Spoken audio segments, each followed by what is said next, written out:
Hey guys, welcome again to First Friday 5. Sean here with Go Big Boar or Go Home. Happy New Year! It's January 1st, which is also the first Friday of January, and the first Friday of 2016. Finally on to a new year, new things.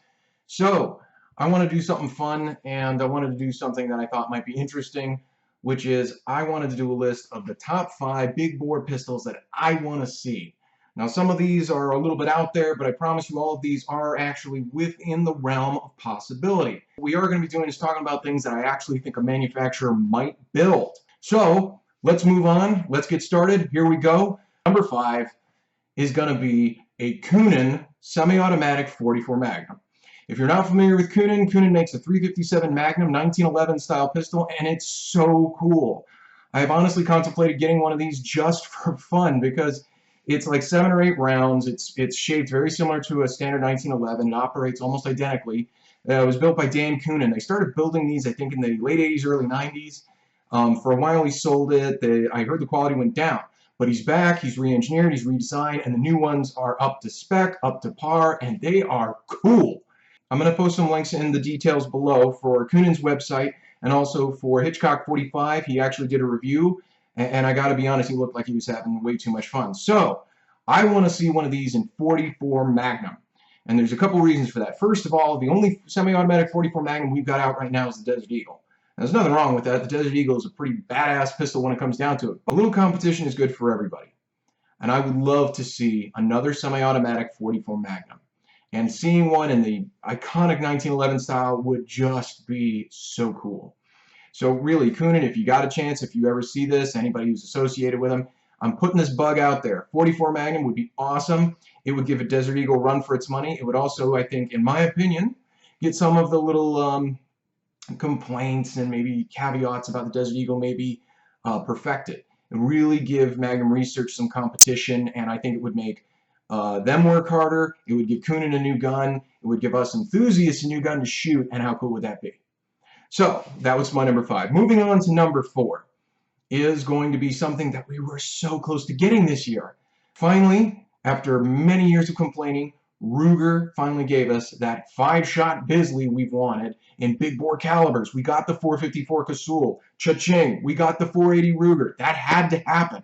Had to happen. I want a 50 cal. And I think it would be really cool to see a 50 caliber Super Blackhawk. My preference on this would be 500 JRH. Reason being, it's a little bit of a Wildcat cartridge, but it's easy to get the brass and chop it down from the 500 Smith. It wouldn't require a lot of modifications to the frame or the cylinder. You just have to bore it right and make sure your tolerances are right. It really makes the most sense when you think about it, because you wouldn't have to change that much about the current Super Blackhawk Bisleys that they just came out with. Whereas if you went to a 500 line ball in the Blackhawk, the problem that you'd face is that the absolutely massive size of the cartridges, because it's actually a 51 caliber, not a 50, would really require, you know, opening up the window of the frame, and it's going to be a big undertaking. But I think if we went with 500 JRH, I think we could really get it great. Hell, I would settle for any 50 caliber cartridge. Pretty much they would give us 58E, 500 Wyoming Express, 500 JRH. If they really wanted to do the 500 Smith & Wesson, it would be cool. But I digress. Some kind of 50 caliber, preferably the 500 JRH in a Super Blackhawk. Ruger, you know all of us big bore guys are waiting for this. Please, make it happen. Number 3. This is one that I am praying to the Almighty Lord we get, and I have good reason for it. Sadly, this may never happen, but I want Colt to give us a modern-day semi-automatic 45 ACP.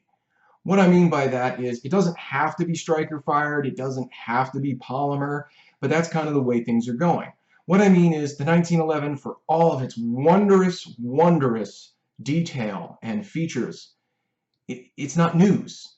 And I really think that the fact is Colt can do this.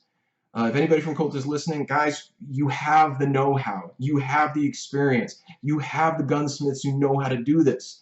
The only reason it hasn't been done, in my opinion, is probably because it just isn't something you've done. But I really want to see this because it would be so cool to have the modern pistols out there. You got Glock, you got SIG, you've got Smith & Wesson with their new M&Ps, and here comes Colt. It would just be so cool. Right there, toe-to-toe, looking at the rest of the field going, I'm back, boys. I was the 45 king at one point. I'm the 45 king again.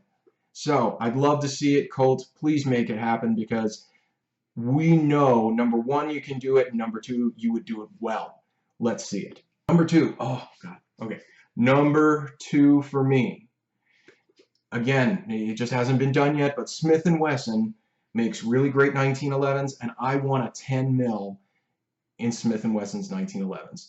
If you've ever had a chance to shoot their 1911s, they're fantastic. They're tight, they're accurate, they are very precise, and right now, honestly, if I was in the market for one that was in the same price ranges, I mean, short of going all out and spending $3,000 to $5,000 on a Wilson Combat, I'd want a Smith 1911 if I could get one right now. And let's be honest, why do we want to see this? Well, we know Smith & Wesson can build a quality semi-auto. They can build a quality 1911. They can build a quality 10 millimeter, and it would be awesome. Think about it. You're looking at the great 10 millimeters out there. You're looking at some that SIG are doing. You're looking at some that are coming out of Colt with the Delta Elite. You got the Glock 20, and then all of a sudden here comes a 1911 in totally graced out style with the precision we know from Smith & Wesson. Truly would be awesome. Smith, you guys got to do this. I'm telling you right now, if you do it, I'm going to be first in line with a sign that says shut up and take my money. Please, please, please give us a 1911 in 10 mil. All right, and moving on to the big one, the gun I want to see the most, the pistol that really needs to be made. Drum roll, please. All right. I want to see a Ruger Super Redhawk in 500 line ball.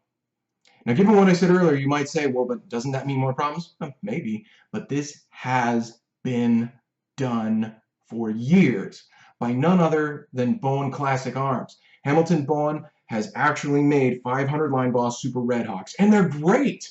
They're really, really great. They're 5 shots, they're cool, they're tough, they can handle any load you put through them, and they'd be great. They'd be just fantastic. Think about getting a 7.5 inch or a 5-inch tokelet, already set up with the frame that's got the mounting rings in it, like every other Super Redhawk comes with the mounting rings. You've got the perfect hunting big bore pistol right there. And I really believe they would sell like hotcakes. Now, there are some other contenders I think that could do this well. I wouldn't mind seeing a BFR in it, but I don't think they're going to do that because they've already got the 500 Smith and the 500 JRH, so they've got their 50 caliber bases covered. And as much as I do think Smith & Wesson could absolutely do this, and with grace, in that super big X-frame, let's face it, the 500 Smith & Wesson is a more powerful round, and it's their round. Why would you want to put out the line boss? So, my hope, my desire, Ruger, if you're listening once again, please, a 500 line boss Super Redhawk would just be the coolest thing to ever see. All right, guys, so that's completing my list for the top 5 big bore handguns I'd like to see. So, moving right along, let's count them down real quick before I sign off. Number 5, Coonan brings that 357 up to a 44.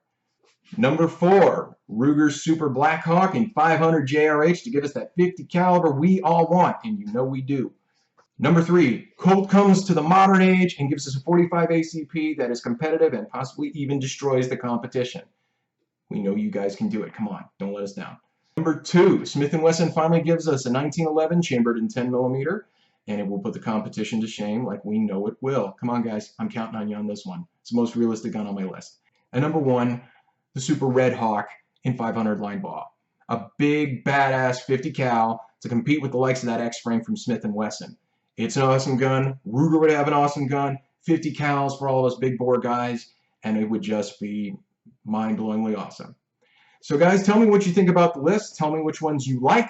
Tell me which ones you think are most realistic. And if you have ideas of what you want to see, please post them below in the comments. Come to our Facebook page. Check us out. Put your thoughts there. Thanks very much. Happy New Year. And remember, go big boar or go home.